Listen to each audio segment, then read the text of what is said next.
ಇಂದು ಬೆಳಿಗ್ಗೆ ಚಾಮರಾಜನಗರ ಜಿಲ್ಲೆ ಹನೂರು ತಾಲೂಕಿನ Hanur range Kaveri wildlife ಸ್ಯಾಂಕ್ಚುರಿಯ ಒಂದು ಕರಡಿಕಲ್ ಒಡ್ಡು ಅಂತ ಆ ಜಾಗದಲ್ಲಿ ಫಾರೆಸ್ಟ್ ಏನು ರೇಂಜರ್ಸ್ ಫಾರೆಸ್ಟ್ ಆಫೀಸರ್ಸ್ ಇರ್ತಾರೆ ಅವರುಗಳು ಕಾಡಿಗೆ ಬಂದಂತಹ 4 ಜನ ಅವ್ರ ಮೇಲೆ ಫೈರಿಂಗ್ ಮಾಡಿದ್ದಾರೆ ಅಂತ ಒಂದು ಮಾಹಿತಿ ಬರ್ತದೆ. ಫೈರಿಂಗ್ ಮಾಡಿ ಅದರಲ್ಲಿ 3 ಜನ ಮರಣ ಹೊಂದಿರ್ತಾರೆ, ಡೆತ್ ಆಗಿರುತ್ತೆ. ಸೊ ಒಬ್ಬರು ಇಂಜುರಿಯಾಗಿ ಅಲ್ಲಿಂದ ಹೋಗಿರ್ತಾರೆ. ನಂತರ ಆ 3 ಜನ ಡೆತ್ ಆಗಿರೋರು ಸಹ ತಕ್ಷಣ ಅವರು ಇನ್ನು ಜೀವ ಇದ್ದರೆ ಉಳಿಸ್ಬೋದು ಅಂತ ಹೇಳ್ಕೊಂಡು ಫಾರೆಸ್ಟ್ನವರು ಕೊಳ್ಳೇಗಾಲ ಆಸ್ಪತ್ರೆಗೆ ಕರ್ಕೊಂಡು ಬಂದಿರ್ತಾರೆ ಅರ್ಲಿ ಮಾರ್ನಿಂಗು. ಅವ್ರು ಹೇಳೋ ಪ್ರಕಾರ ಅಪ್ರಾಕ್ಸಿಮೇಟ್ಲಿ ಅರೌಂಡ್ ಬೆಳಿಗ್ಗೆ 5 ಗಂಟೆ ಸುಮಾರಿಗೆ ಈ ಘಟನೆ ಆಗಿರ್ಬೋದು.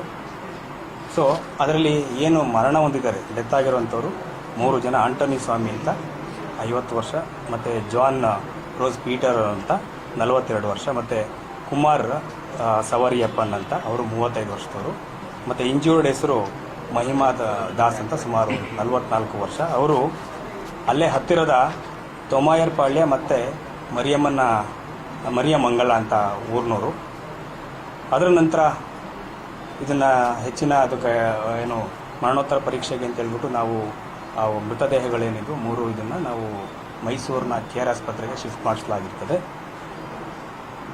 ಅದಾದಮೇಲೆ ರಿಲೇಟಿವ್ಸು ಶ್ರೀಮತಿ ಮೇರಿ ಅಂತ ಹೇಳ್ಬಿಟ್ಟು ಒಂದು ಕಂಪ್ಲೇಂಟ್ನ ಕೊಡ್ತಾರೆ. ಅವರ ವರ್ಷನ್ ಪ್ರಕಾರ ಈ 4 ಜನ ದನ ಏನು ಮಿಸ್ಸಿಂಗ್ ಆಗಿರ್ತದೆ, ಬಂದಿರೋದಿಲ್ಲ, ಅದನ್ನು ಹುಡುಕೊಳ್ಳಿಕ್ಕೆ ಫಾರೆಸ್ಟ್ ಹೋದಾಗ ಅಲ್ಲೆಲ್ಲ ರೆಸ್ಟ್ ಮಾಡಬೇಕಾದ್ರೆ ಫಾರೆಸ್ಟ್ನವರು ಫೈರಿಂಗ್ ಮಾಡಿದ್ದಾರೆ ಅಂತ ಹೇಳ್ಕೊಂಡು ಅವರು ಕಂಪ್ಲೇಂಟ್ನ ಕೊಟ್ಟಿದ್ರು. ಅದರ ಪ್ರಕಾರ ಒಂದು FIRನ ದಾಖಲಿಸ್ಕೊಂಡು ಮರ್ಡರ್ ಪ್ರಕರಣ ದಾಖಲಿಸ್ಕೊಂಡು ತನಿಖೆಯನ್ನು ಶುರು ಮಾಡಲಾಗಿದೆ. ಆದರೆ ಫಾರೆಸ್ಟ್ ಅಧಿಕಾರಿಗಳ ವರ್ಷನ್ ಪ್ರಕಾರ ಅಲ್ಲಿ ಅದನ್ನು ಹೋಗಿ ಇನ್ನು ಡೀಟೇಲಾಗಿ ನೋಡಬೇಕಾಗಿದೆ. ಅವರ ವರ್ಷನ್ ಪ್ರಕಾರ ಇವರು ಕೋಚಿಂಗ್ ಮಾಡೋಕ್ಕೆ ಬಂದಿದ್ದರು. ಸೊ ಅಲ್ಲಿ ಮಾಂಸ ಸಹ ಇತ್ತು. ಅವ್ರನ್ನ ತಡೆದು ಅದನ್ನ ಮಾತಾಡಿಸ್ಲಿಕ್ಕೆ ಹೋದ ಸಂದರ್ಭದಲ್ಲಿ ಅವ್ರನ್ನ ಮೇಲೆ ಫೈರಿಂಗ್ ಮಾಡಲಿಕ್ಕೆ ಪ್ರಯತ್ನ ಮಾಡಿದ್ರು. ಆ ಸಂದರ್ಭದಲ್ಲಿ ನಾವು ಫೈರಿಂಗ್ ಮಾಡಿದ್ದೀವಿ ಅಂತ ಫಾರೆಸ್ಟ್ ಅಧಿಕಾರಿಗಳು ಅವರ ವರ್ಷನ್ನ ಹೇಳಿದ್ದಾರೆ. ಸೊ ಈಗೇನು ಪ್ರಕರಣ ದಾಖಲಾಗಿದೆ ಇದನ್ನು ಕೂಲಂಕುಷವಾಗಿ ತನಿಖೆ, ಈಗ 2 ವರ್ಷ ಇರೋದ್ರಿಂದ ಕೂಲಂಕುಷವಾಗಿ ತನಿಖೆ ಮಾಡಿ ಇದನ್ನು ಒಂದು ಏನು ಎವಿಡೆನ್ಸ್ ಇದೆ 2 ಕಡೆಯಿಂದ ಹೇಳೋ ಪ್ರಕಾರ ಅವರ ಕಂಪ್ಲೇಂಟ್ ಪ್ರಕಾರ ಅದನ್ನು ಕರೆಕ್ಟಾಗಿ ತನಿಖೆ ಮಾಡಿಬಿಟ್ಟು ಅದನ್ನು ಏನು ಸತ್ಯಾಸತ್ಯತೆ ಇದನ್ನು ಅದನ್ನು ಹೊರಗಡೆ ತರಲಿಕ್ಕೆ ಎಲ್ಲ ಪ್ರಯತ್ನಗಳನ್ನ ನಾವು ಮಾಡ್ತಾ ಇದ್ದೀವಿ. ಸರ್, ಅವರು ಫೈರಿಂಗ್ ಪ್ರಯತ್ನ ಅಥವಾ ಫೈರಿಂಗ್ ಆಗಿದೆಯಾ ಸರ್ ಆ ಕಡೆಯಿಂದ? ಯಾವ ಕಡೆಯಿಂದ? ಒಂದು ಅಧಿಕಾರಿ, ಒಬ್ಬರು ಹಿರಿಯ ಅಧಿಕಾರಿಯಿಂದ ಫೈರಿಂಗ್ ಆಗಿದೆ ಅನ್ನೋ ಥರ ಹೇಳಿದ್ರು. ಹಾಗಾಗಿ ನಾವು ಅದನ್ನು ಕೂಲಂಕುಷವಾಗಿ ಅಲ್ಲಿ ಹೋಗಿ ತನಿಖೆ ಮಾಡೋ ತನಕ ನಾವು ಕರೆಕ್ಟಾಗಿ ಹೇಳಲಿಕ್ಕೆ ಆಗೋದಿಲ್ಲ. ಬಟ್ ವೆಪನ್ಸ್ ಅವ್ರ ಹತ್ರ 2 DBBL ವೆಪನ್ಸ್ ಇತ್ತು. ಅದನ್ನು ಸಹ ಫಾರೆಸ್ಟ್ ಅವ್ರನ್ನೇ ವಶಪಡಿಸ್ಕೊಂಡು ಅವರು ವಶದಲ್ಲಿದೆ.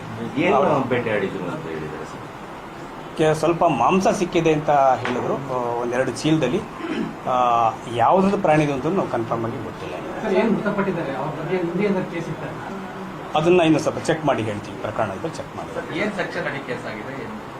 ಇವ್ರ ಮೇಲೆ ಏನು ರಿಲೇಟಿವ್ಸ್ ಕೊಟ್ಟಿದ್ದಾರೆ, ಯಾರು ವಿಕ್ಟಿಮ್ಸ್ ಇದ್ದಾರೆ, ಡಿಸೀಸ್ಡ್ ಯಾರು ಇದ್ದಾರೆ, ಅವರ ರಿಲೇಟಿವ್ಸ್ ಕೊಟ್ಟಿರುವಂಥ ಪ್ರಕರಣ ಮರ್ಡರ್ ಪ್ರಕರಣ ದಾಖಲಾಗಿದೆ. ಅವರು ಏನು ಅರಣ್ಯಾಧಿಕಾರಿಗಳು ದೂರು ಕೊಟ್ಟಿದ್ದಾರೆ ಸರ್? ಇಲ್ಲ, ಅರಣ್ಯಾಧಿಕಾರಿಗಳು ನಮ್ಮ ಹತ್ರ ದೂರ ಏನು ಕೊಟ್ಟಿಲ್ಲ. ಅವರು ಏನಾದರೂ ಪ್ರಕರಣ ಅವ್ರಿಗೂ ಸಹ ಪವರ್ಸ್ ಇರ್ತದೆ ಪ್ರಕರಣ ದಾಖಲಿಸಿಕೆ ಮಾಡಿರುವುದನ್ನು. ಬಟ್ ಇಲ್ಲಿ ದೂರ ಅವ್ರಿಗೆ ಕೊಟ್ಟಿಲ್ಲ. ಯಾರೆಲ್ಲ ಹೋಗಿದ್ರು ಅರಣ್ಯಕ್ಕೆ ಅಂತ? ಅರಣ್ಯಾಧಿಕಾರಿ ಇಲ್ಲ, ಅದ್ರ ಬಗ್ಗೆ ನಾವು ಡೀಟೇಲ್ಸ್ ತಗೋಬೇಕಾಗಿದೆ. ಇನ್ನೂ ಹ್ಯಾಂಡ್ ಓವರ್ ಮಾಡಿಲ್ಲ. ಅವರು ಫ್ಯಾಮಿಲಿಯವರು ಅವ್ರಿಗೆ ಬೇಕಿರೋದು ಡಿಸ್ಕಸ್ ಮಾಡಿಕೊಂಡು ಕಂಪ್ಲೇಂಟ್ ಕೊಡಲಿಕ್ಕೆ ಸ್ವಲ್ಪ ನಿಧಾನ ಆಗಿದ್ದರಿಂದ, ಬೆಳಿಗ್ಗೆಯಿಂದನೂ ಕಂಪ್ಲೇಂಟ್ ಕೊಡಲಿಕ್ಕೆ ಹೇಳಿದ್ವಿ. ಬಟ್ ನಿಧಾನ ಆಗಿದ್ದರಿಂದ ಸ್ವಲ್ಪ ಹೊತ್ತಿನಿಂದ FIR ಆಗಿದೆ. ಹಾಗಾಗಿ ತನಿಖೆ ಶುರು ಮಾಡಿದಾಗ ಸ್ಪಾಟ್ ಮಾರ್ಜರ್ ಇರುತ್ತೆ. ಅದಾದಮೇಲೆ ಫಾರೆಸ್ಟ್ ಅಧಿಕಾರಿಗಳು ಏನೇನು ಸೀಸ್ ಮಾಡಿದ್ದಾರೆ, ವೆಪನ್ ಸೀಸ್ ಮಾಡಿದ್ದಾರೆ ಅಂತ ಹೇಳ್ತಾ ಇದ್ದಾರೆ. ಅದನ್ನೆಲ್ಲನೂ ಸಹ ನಾವು ವೆರಿಫೈ ಮಾಡಬೇಕು. ಸರ್, ಎಷ್ಟು ಜನ ಫಾರೆಸ್ಟ್ ಆಫೀಸರ್ಸ್ ಹೋಗಿದ್ದು ಅದನ್ನು ಮಾಹಿತಿ ಇದೆಯಾ? 5 ಫಾರೆಸ್ಟ್ ಆಫೀಸರ್ಸ್, 4 to 5 ಮೆಂಬರ್ಸ್ ಅಂತ ಹೇಳಿದ್ದಾರೆ. ಇಲ್ಲ, ಅಧಿಕಾರಿಗಳು, ಅರಣ್ಯ ಇಲಾಖೆ ಅಧಿಕಾರಿಗಳು ಅಂತ ಕೊಟ್ಟಿದ್ದಾರೆ. ಈ ಬಾರ್ಡರ್ಗೂ ಇನ್ಸಿಡೆಂಟ್ ನಡೆದಿರೋ ಜಾಗಕ್ಕೆ ಎಷ್ಟು ದೂರ ಇದೆ? ಯಾವ ಬಾರ್ಡರ್? ಫಾರೆಸ್ಟ್ ಬಾರ್ಡರ್ಗೂ ಮತ್ತೆ ಇನ್ಸಿಡೆಂಟ್ ನಡೆದಿರೋ ಅಂತ ಜಾಗ ಬಟ್ ಭಾಳ ಡೀಪ್ ಇಂಟೀರಿಯರ್ ಇದೆ, ಸುಮಾರು ಒಳಗಡೆ ಇದೆ.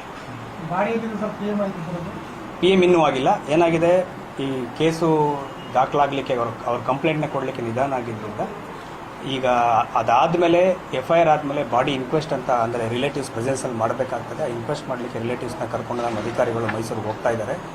ಅದು ಬಾಡಿ ಇನ್ಕ್ವೆಸ್ಟ್ ಆದಮೇಲೆ ಪೋಸ್ಟ್ ಮಾರ್ಟಮ್ ಆಗುವಂಥದ್ದು. ಇವತ್ತೇ ಆಗುತ್ತೆ ಡಾಕ್ಟರ್ಸ್ ಮಾತಾಡಿದ್ದೀವಿ, KR ಹಾಸ್ಪಿಟ್ಲ್. ಕೆಲವರು ರಿಶ್ಯೂ ಮಾಡ್ಕೊಳ್ಳಲ್ಲ ಅಂತ ಇದ್ದಾರೆ ಸರ್.